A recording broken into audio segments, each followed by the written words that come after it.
Hi, everybody. My name is Brian Rabin, and I'm from Mike's Camera. And we have Mark Cruz here today, and we're going to be discussing the Nikon Z5. And Mark, why don't you tell us a little bit about yourself and what you do at Nikon? Thanks, Brian. I'm a senior manager here at Nikon USA. I handle a lot of the product launches when we have new products, and my specialty is specifically the what we call the DCIL category. So that's the digital camera interchangeable lenses. So very excited because we have a breadth of DSLRs, but now in the last couple of years, we've really expanded our Z series lineup, which is our new mount. And one of the newest kids on the block is the Z5, which is what we're going to talk about today. Okay, thank you. I've been doing some research on the Z5, and even though it's considered an entry-level camera, when I look at it and I do my research, it has a lot of the same features as the other Z cameras. And when I think about that, my question to you is, who is the target market? Who's the person purchasing this camera? Oh, there's a couple. What you said is correct. It's very similar to the Z6. So this came out after the Z6 and Z7, and it fits just underneath the Z6. It's the entry point into the full frame series. There is one camera at a cheaper price point, which is the Z50, and that's a crop sensor, what we call a DX format sensor. It has a 1.5 times crop. This is full frame. So I think that's the starting point when people are looking for a camera within our lineup, whether it be DSLR or mirrorless. This is the entry point now into full frame, specifically from a pricing point. Never have we had a more entry point in terms of price for full frame. And with the feature set that it has, think of it as along the lines of a D750 in the mirrorless world. So for people that are a little bit more advanced and they appreciate the image quality of full frame, they want to go directly into full frame, that's one customer right there. People that obviously want to take advantage of interchangeable lenses, so they're more experienced in photography, that's another kind of customer base right there. And number two, people that want to do multimedia, because with the Z series, specifically this mirrorless series here, and the new lenses that we have, the autofocusing is so much more reliable for video, so it has a lot more video features. Okay. Some of the things that, like when I was doing my research on the camera, I like the fact that when I was contrasting the Z5 with the Z6, I kind of look at the Z5 as like a Z6 Lite in the sense that it has a lot of the same features, but then it has some other features. For instance, I like the fact that it has 2 card slots, and I also like the fact that it's an SD card. It's a little less expensive, so I don't have to go out and buy some of the newer, more expensive cards. So one of my questions is, what are the is there a specific SD card type that you recommend for this camera? At least a UHS class 3 card, we say, so it keeps up with the video playback so that there's no drop frames or delay. But yeah, so that's kind of the minimum standard, but it accepts UHS 2 memory cards, and so yeah, there's a broad range of SD cards there, but we at least recommend class 3 or above. Okay, and then just like I brought out that that unique feature of the dual slot, are there other attributes like that that are unique to the Z5 that you can mention? Well, I'm glad you brought up the dual card slot. That's a good point. This is, I guess you could say, like a Z6 Lite. The Z6 utilizes that fast XQD card now with CF Express as well. But this, as you said, it's a good point. It's more readily available, the SD cards. If people have previous cameras, they could use it on here, and the dual card slot. So I think it's actually very handy to have when you're shooting things like weddings or where you want that redundancy, that peace of mind. Also, if you're shooting videos, you can assign 1 card slot to that, so you can populate that with all your videos. You can assign that. You can even break them up into JPEG in one, RAW in the other card. You can even copy between cards. So that's the flexibility of having that here. Any other unique features for the camera? Yes. As a matter of fact, there's something called USB power delivery on this, which the first generation of Z6, Z7 didn't have, and that allows me to utilize a camera like what I'm using right now. I'm actually shooting on a Z6 II actually, so what's shooting me right now, and it's being powered through USB. That's important when we're doing all these video conferencing now. I can utilize the camera with our webcam utility for that, but if we run this meeting for an hour or two, I'll never run out of battery because it's powered right through the USB-C terminal. That's a unique feature here. So among other things. So the great thing about it is, I mean, the ergonomics are very similar to the Z6 and as well as Z6 II. We've kept that similar with one minor difference. We've moved the dial over to the side here, but it has all your manual control settings as well as automatic control. So at the beginning of the segment, you said, who is this camera for? I'll tell you what, even if you know that you want good image quality, but you're still a little bit of a beginner in terms of your expertise with shutter speed and aperture, you can really put it on the auto menu and let the camera do the heavy lifting. So yeah, a lot of similarities with the Z6, but some of the unique features here are, like you said, the dual card slots, but the autofocusing system is generally the same as the Z6 as well. So when you were referring to the constant power, can you use a portable USB power device for that as well? Absolutely. We even recommend one of the Anker power supplies for that. It's perfect when you're doing long video production. I tell you what, I use it even when I'm doing time lapses, so that I can power the camera for a longer period of time. Some of these power bricks have longer power than the battery that's already in the camera. But certainly you can use that. My recommendation is just make sure it's USB-C on both ends. If it's USB-A on one end, it will not give it enough power to not drain the battery in the camera. So in order to make this work, you need to actually have a battery in the camera when you're using USB power supply. But it effectively bypasses the battery so that it won't drain the battery. So you can literally run it indefinitely. Okay, so you answered what was going to be my next question. I think you answered it. You don't have the ability to charge the battery while you're using it with a USB source. Is that correct? Yeah, so you can charge it when the camera is off. It will actually charge the battery. When the camera is on, it doesn't really drain the battery, but it doesn't charge it either. So it kind of bypasses it and powers the camera just from the USB-C, because there's enough power coming through the USB-C, it doesn't drain on the battery. All right, but it doesn't if charge. you start off at an 80% power, it would maintain that throughout the pretty much, the use of what you're doing. That's right. Okay. All right. Is there anything to add to that, or I think we've covered that? Well, I mean, I mentioned time lapses in there, so this has a great feature in it, in that you can do time lapses, but you can also do interval timer as well. So the interval timer shooting on this one has a feature where you can also take the individual shots, but you have time lapse here where it can create the actual movie. So and it has a built-in calculator, so you can calculate, how long you're going to shoot, what the intervals are, et cetera, and it builds the movie for you right in camera. Even if you want to shoot in 4K. Speaking of 4K, I will mention there's a differentiation between a Z5 and a Z6 if people trying to weigh out what's what. The Z6 shoots 4K at the full frame. There is a crop on the Z5, which is one of the distinct features that people should know. So that, for example, if they have a 100mm lens, it's really the effective focal length of 170mm. It's more narrow when you're shooting 4K 30p. Also, when you're utilizing the say the Z6, it has more video features. For example, it has a 120p like a slow motion. So Z5 doesn't have that. So some of the higher video features will be found in a Z6, and now a Z6 II as well. Okay, so somebody like myself, who I consider myself more of a photographer, less of a video person, but I'm kind of at a point where I'd like to experiment with video stuff. The Z5 would probably be perfect for me.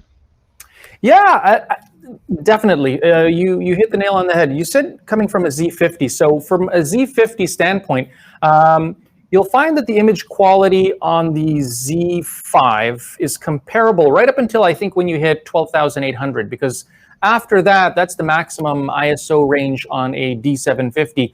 On a Z5, you have access to 25,600 as well as 51,200 native ISO before it goes to the high one.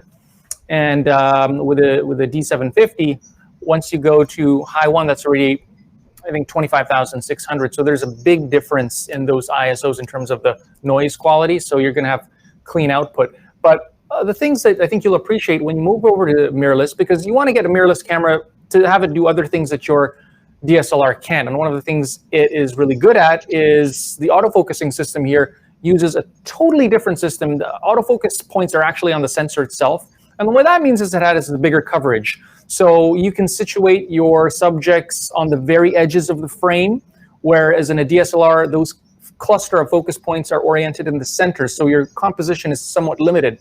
As well, because we can customize the boxes and the size of the boxes on a mirrorless camera like the Z5. We can have things like a group that's a little bit bigger autofocus point, and it also has face and eye detect. That's something that we don't have on a DSLR because it's relegated to the points that are in the viewfinder. So face and eye detect, I think, is very important when you get here, and that's the things that you'll appreciate when you move from DSLR over to the mirrorless system.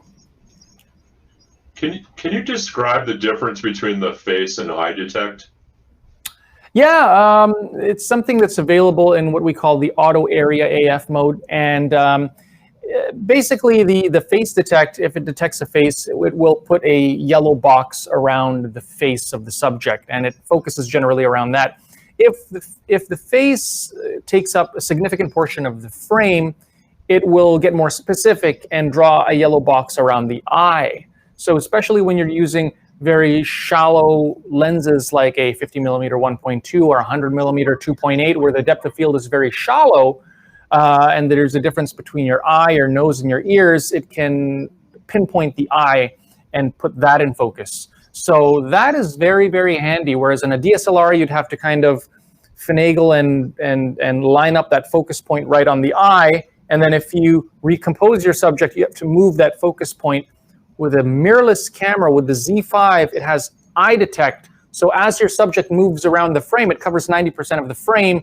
You don't have to worry about moving the focus point around. It follows the subject for you. And as that gets closer, as your depth of field gets shallower, if it can detect an eye, it'll zero in on that eye and keep the plane of focus on that eye. It can differentiate between the nose, the ears, but it'll find the eye. Okay. And that occurs in the autofocus automatic mode? It occurs in the it's called auto area AF. That's where you can find it on the Z5. So basically, if it doesn't find a face, it'll grab whatever's closest. If it finds a face, it'll focus on the face. If it can detect an eye, it'll focus on the eye. Okay. Yeah.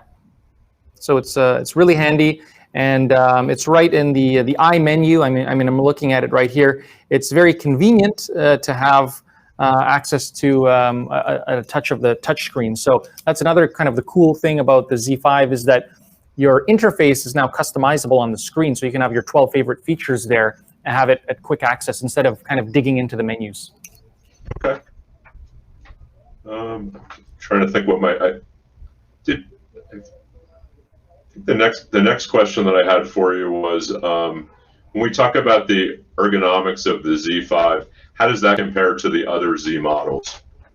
Well, what I can tell you right off the bat, it's very consistent. And when I mean very consistent, I wouldn't be able to tell the difference if my eyes were closed and I'm picking up one camera or the other. Usually I can tell in a DSLR, okay, this is a D850, this is a D7200, et cetera, et cetera. It's easy to tell because they all have their nuances. With these, with everything from the Z5, Z6, Z7, like I said, apart from a dial change, they're virtually the same in terms of height, weight, depth, grip. They utilize the same battery. So the ergonomics are very consistent going from one to the other. The big difference comes when you go to a Z50 because that has a pop-up flash. So that's one thing that your viewers should know is that when you go to the full frame mirrorless camera, they do not have a pop-up flash, especially if you're using your D750 and that's kind of a part of your photography workflow. You'll have to get a flash, a dedicated flash for this Z5. But ergonomics is the same. It has a deep, solid, confident grip on it, and it's got little touches, little finishes. Like for example, on the memory card door, it has a little kind of part that juts out there that your thumb rests nicely on it. It has kind of like a good leather type of texture feel, so you can get a good grip on it. And overall, I think we've had very positive feedback on the ergonomics, because Nikon in general has been designing these cameras for decades now, and that's part of our expertise. Okay.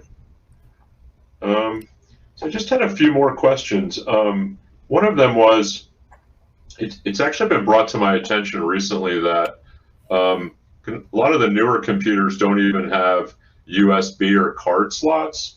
So I was curious about the difference between SnapBridge, and I believe there's a different software that you need to upload your images directly to a PC or to a Mac. Is that correct?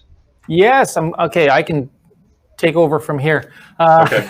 Thank you. It's a little confusing to me, so I appreciate that. No, you actually got me thinking, because there are, I think, 4 different ways you can get the picture from here to elsewhere. So, for example, on your computer, if people don't have a memory card reader, you can use the USB port directly and just USB it to your computer. That's one way. Okay. You can download our free NX Studio software, which has a built-in Nikon transfer, and you can just pull the images, videos, time lapses just through the USB. That's easy because the USB comes with the camera. Number 2, if you don't have a memory card reader, you can also wirelessly transfer the images from your camera directly to your PC, your laptop, your Mac, with a free utility. So it is a wireless setup utility. Set it up, and you can basically shoot directly to your laptop through that. It's almost like a wireless tethering without any special software, just a very, very basic software, and you can kind of just assign pictures to go right to your laptop. Number 3 is we have an app for Apple devices as well as Android devices. That's free. It's called SnapBridge. It actually works. It's integrated very well into the Z5. And what you can do is you can shoot directly to your phone, or you can remote control your camera with your phone, including seeing a live view through the lens of what the camera is seeing through your phone. But I think what you're getting at is here, if you want to download the full res files from the camera, I'm talking about JPEGs or NEF files, you can do that with our app. And you can select which ones you want to download and download the entire full res, 24 megapixels, by the way. I didn't even mention the megapixels on this. It's 24 megapixels. And NEF or JPEG, you can do that right with the app. We also offer a free web service as well called Nikon Image Space, which is integrated into the SnapBridge app, where you can also upload gigabytes of files to the web as well. So that's a free web space that we assign to our Nikon users. So if I'm hearing it correctly, the SnapBridge, I can use that to go to a tablet or a phone, or just to a phone? Both, tablet or a phone, Android or iOS. Now, does that happen in real time or after I'm done shooting? Well, the great thing about the app is it's compatible with both Bluetooth and Wi-Fi. So the difference between Bluetooth and Wi-Fi is that Bluetooth can work in real time. It can communicate with your phone even when your camera is off. So we have a feature where it's actually still sending images while your camera is off, even while your phone is locked, and it's sending images right to your phone with the SnapBridge app. You can program the camera to do that. It's going to take up battery because it's always going to be working, but the beauty about it is that when you use the Bluetooth feature, it can consistently talk to your phone and even pull GPS coordinates from your phone. So what that means is that you can geotag your images, even your movies, with GPS location data as well as universal time code using your phone. In the past, we used to have a GPS accessory that we would attach to the camera in some of our DSLRs. Some of our DSLRs in the past had built-in GPS right into it, so you could tag it, but that consumes battery. So what we have right now is the solution that we have on the Z5 is we use Bluetooth, and we can always be having a small connection to the phone, good enough to send 2 megapixel files from the camera to the phone. that's the kind of the smart way we designed this, because Bluetooth is a slower bandwidth than Wi-Fi. So we only send 2 megapixels to the phone, which we kind of figured out is perfect for social media, because 2 megapixels, that's kind of like an HD file. I mean, it's the same size as this, 40-inch screen that I'm doing this WebEx or this call on, and it's good enough for social media. But if you want the full res files, you can still use Bluetooth, but I suggest using Wi-Fi, and that way you can download it a whole lot faster. So the Z5 has Bluetooth and Wi-Fi, works perfectly with the app. You can run Bluetooth all the time or switch to Wi-Fi and start yanking large files. Okay, so that's something that that's not unique to the Z5 though. Is that available on the other models as well? Yes, all the Z models have that functionality. Yeah. Okay, so you spoke of a utility. Is there a name for that software utility to go to the desktop or the laptop? Yes, I believe you go to the Nikon website, it should be the wireless setup utility. Okay. All our software is you can find on nikonusa.com. Okay, thank you. Was there anything else I should have asked you about any of the software, or do we hit all the highlights? Well, I will plug the fact that we just came out with a brand new NX Studio software that you can download for free off of our site. This is great for processing your RAW files as well, because it has a lot of different options. Just recently, we did an amalgamation of our 2 softwares, View NX as well as Capture NXD, and we combined them into one solution called NX Studio, and it's compatible with all the Nikon NEF files, every single Nikon camera since the D1. Okay. You can process those RAW files in this software, and so whenever we come out with new cameras, it recognizes those RAW files. It recognizes all of the picture controls in the camera. You can turn on and off active delighting. Even if you didn't turn it on in the camera, you can turn it on after the fact. So it has all of our metadata read into there. You can do basic video editing. You can ingest your files. You can, color code and sort your images, but do heavy raw processing as well. So we have sort of a suite of software now, which includes our apps, which includes our desktop software, which includes some of our webcam our webcam utility that I also mentioned. That we can recognize the Z5 on Zoom and other kind of web conferencing software applications. Okay, I'm trying to think if I have any other questions based on that information. That's all listed on your website? Yeah, we have all that on our website, free to download. For the desktop applications, for the app, you can definitely go to the Apple App Store and look up Nikon SnapBridge, and that's where I would start for this, because it makes it a lot of fun. Hey, you can even take self-portraits with it, group family portraits. Usually it's kind of like a blind thing when you put a camera on a tripod and try to figure out if everybody's looking or whatnot. You can see it right on your phone when you utilize SnapBridge. So it's a great handy utility to have on you. Okay, great. So I think my last question is just, I know as a Nikon user, I've always been very happy that I can go all the way back to, correct me if I'm wrong, I think it's 1959 with the lenses. Right. Yeah, the beginning of the F-mount. Correct. So with that being said, is the same true with all of those legacy lenses and the Z5 or all of the Zs? For the most part. I mean, there are some lenses that are not compatible. Nikon has made a lot of lenses since 1959 of the F-mount. What we came out with a couple of years ago when we introduced the Z series is an accessory called the FTZ adapter. And what it is on one side, it is the mount that mounts onto the camera, so that's the Z mount. On the other side is the F mount that mounts onto an F lens. And we have probably over 360 lenses that are compatible with it. Now, I mean, if the camera doesn't have autofocus, it's not going to autofocus on the camera. But I think the major caveat is that if it's an AFS lens or an AFP lens, you'll have full autofocus, full functionality on the Z camera. If you're using an AFD lens that has a motor, or it relies on the camera to have a motor to drive the autofocus, you simply won't have autofocus. But the good news is, with the Z5, we have something called focus peaking here. So when you're using manual focus, you have a visual indicator in the form of sort of a red or yellow or whatever color you choose that will indicate where the peak focus is. So you can know with certainty when looking at the back of your screen or through the EVF which plane of focus you're in, and it makes manual focusing a breeze, both for video and for stills. So this makes all those manual focus lenses actually a whole lot easier to use now with this camera. And one thing I'll say as well is that when you're using F-mount lenses that do not have VR in them, vibration reduction, it will get VR imputed through the body of the Z5.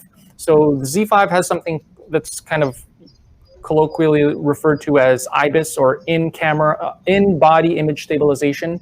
And that is basically a moving sensor that can compensate for the shaking of your hands as you take a picture. That's what the Z5 has. And it basically means that any lens that you put on here will have stabilization. So I can go back into my archives of lenses, so to speak, and I can have both my old film lenses, and I can end up having image stabilization, and I can also have focus assist, or what you're calling the focus peak, for my aging eyes. So I can feel like I'm a kid again, manually focusing, but have the benefit of the assistance of the focus peaking. You got it, Brian. It brings life back into those lenses that, you know, for one reason or another, you might not have been using for a while on the DSLR. But now with the mirrorless system, as you said, you can benefit from focus peaking. You can benefit from stabilization, especially if you want to shoot at lower shutter speeds, shoot maybe with lower ISOs for better quality, and maybe take it around more so at night, where in the past you may have thought to yourself, well, I'm going to be shooting at, you know, 1/10 of a second. I'm not going to bother because I know I'm going to get a blurry picture, and if I don't have a tripod with me. Now, shooting at, you know, 1/20th of a second is very doable, depending on your focal length, obviously, because of the stabilization built in here. So that's a good thing. I will also mention, when you use native Z lenses on the Z5, what's different than DSLR is you get 5-axis of image stabilization. So it's not only the stabilization that you get, it's the various axes that it compensates for. So meaning to say, it compensates for up, down, left, right, the shift. It compensates for the tilt of the camera, so pitch and yaw, as well as roll. So it's great. It's a great system to use, especially now with the Z series lenses, which, by the way, is another incentive to go to mirrorless, is that Nikon has, you know, a lot of different lenses now in our lineup, native lenses, the entire 2.8 Trinity from the 14 to 24, 24 to 70, 70 to 200, all native for the Z, a bunch of 1.8 primes, and as well as small compact lenses like what I have here on the Z5. You can buy the Z5 body only, or you can get it with this 24 to 50 millimeter compact lens that is very sharp on the Z system. That's one of the things that makes the Z system attractive to people, is because the mount has changed and so has the optics, specifically because we now have the glass so much closer to the sensor than on a DSLR, about 1/3 of the distance. Okay, so I think that kind of brings me to my last questions on the lenses. One of my questions was, or is, what type of effect do we get if we're using the mirrorless or the SDX lenses on the FX system? And the same question if you're using some of the legacy lenses from the digital SLR days that were also DX lenses. Okay, I'll break it down for the audience. There's a lot of letters in there, so in case they're not down with Nikon nomenclature. So there are two types of cameras. Let's break them apart between in Nikon world. In terms of the sensor size. So when we say FX, that refers to full frame lenses, 24 by 36. That's your typical original 35 millimeter film size. The DX lenses, they have a magnification ratio, because it's a smaller sensor, of 1.5 times. So what that means is DX lenses have a smaller sensor, okay? So the pixels are going to be smaller. The noise is going to be a little bit more high on those cameras. But it changes the angle of view of your lenses. So meaning to say, on a DX camera, if you have a 100 millimeter lens on it, it'll be the effective focal length of 150. It's more narrow. I think your question is asking about you started talking about S-line lenses. So the letter S refers to our top of the line lenses for the Z mount. So we now have two mounts. So in addition to having DX and FX that refers to the sensor size, the mounts are referred to as F for our digital SLR series cameras, and Z, or Z, depending where you are, for the mirrorless cameras. And the difference is the size of the mount is much bigger. Even though they're using the same sensor sizes, the mount is much bigger, and the what we call the flange distance is much thinner. So the lens is actually sitting very, very close to the sensor. We can develop better lenses that way. So S-line lenses are only for the Z bodies, such as the Z5. If you want to use F lenses for the digital SLR system, what you will need is the FTZ adapter. So basically, you're taking F lenses, you're adapting them to the Z mount by extending the flange distance that I referred to before, and you can use any F mount lens. Now, you talked about DX lenses. How does that work? So the Z5 is a full frame camera.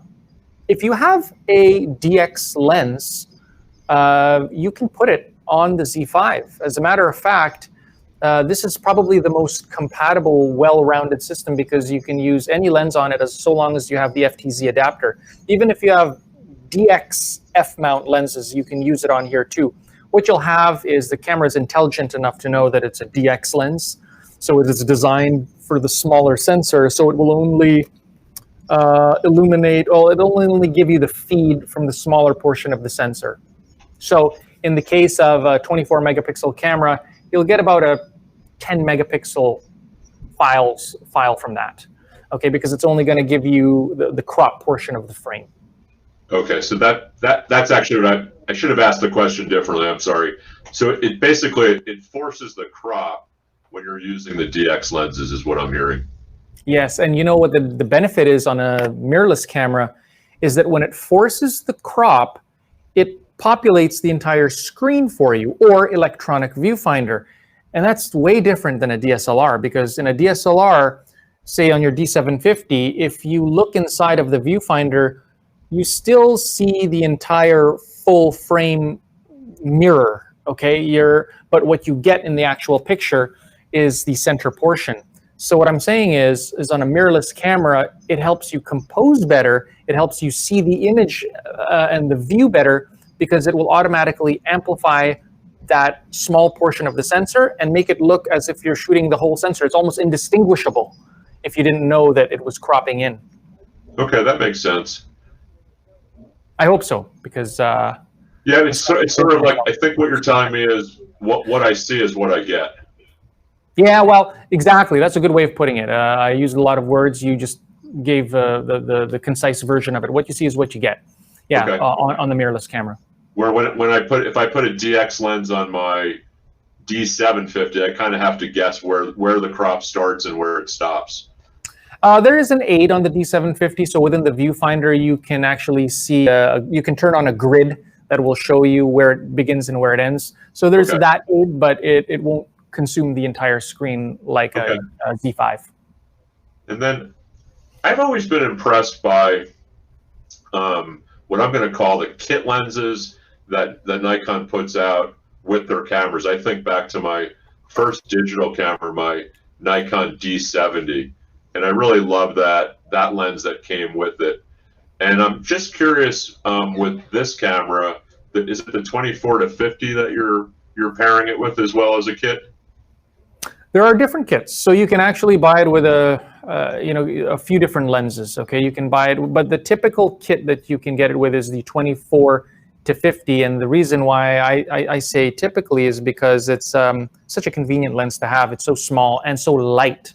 So the aperture on this is 3.5 to 6.3. So it is a smaller aperture, which leads to the more lightweightness of it. But in the mirrorless cameras, the great thing about it, as opposed to a DSLR, is that the viewfinder will not look dark because it will amplify the exposure in the electronic viewfinder. Whereas in a DSLR, if you had a 6.3 lens, it would look very dark in the viewfinder of the D750, for example, because it's only letting in that amount of light and there's no electronics to amplify it. You're not looking at a monitor, you're just looking through the actual glass, through a mirror, through a prism. Here, you're looking at a monitor that's seeing what the lens sees and then just making it brighter. So, I mean, among the other things is that you don't have to guess anymore what your exposure is. You can see it in your electronic viewfinder. So in my library now, I find that I have a lot less misexposed shots. I used to shoot RAW before just in case I made a mistake. So the mistake I make later, I can adjust in RAW up or down on the exposure or the white balance.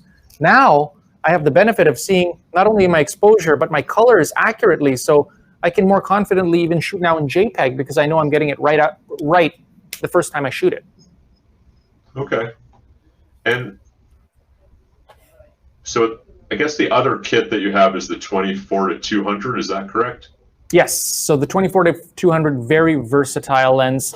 That is a lens that we announced a few months back, but that is unlike any lens that we have in our lineup because of the versatility. It's a wide, but it's a telephoto as well, all in one lens.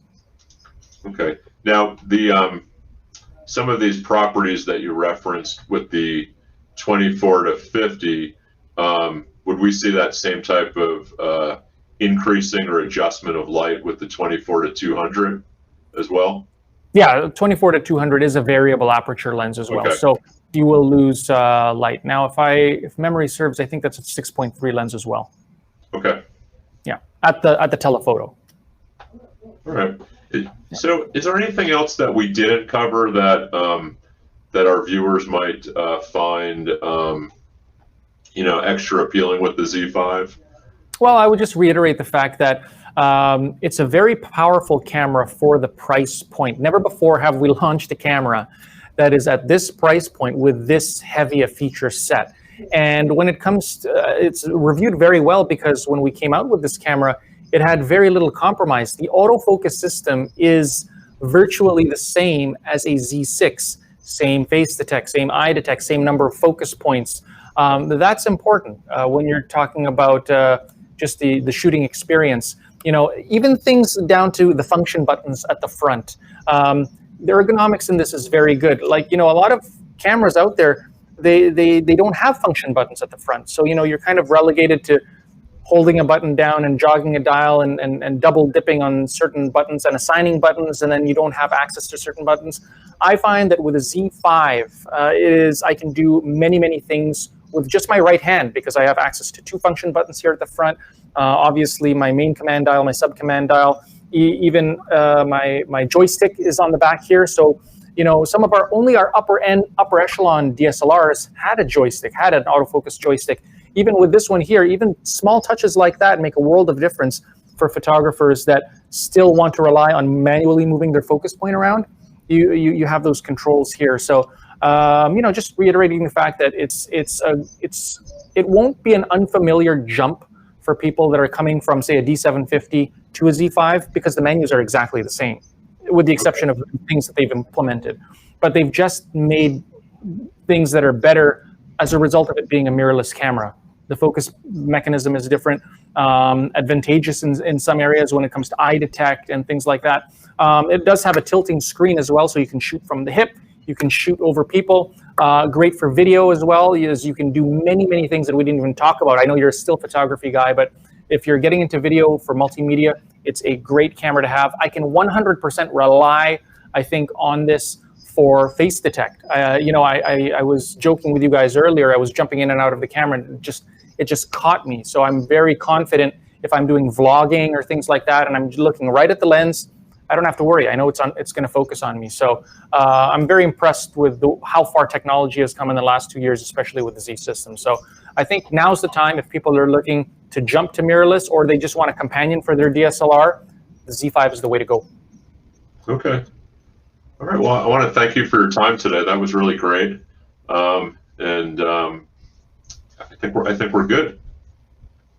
Great. Well, thanks, Brian. My pleasure. Okay. Thank you.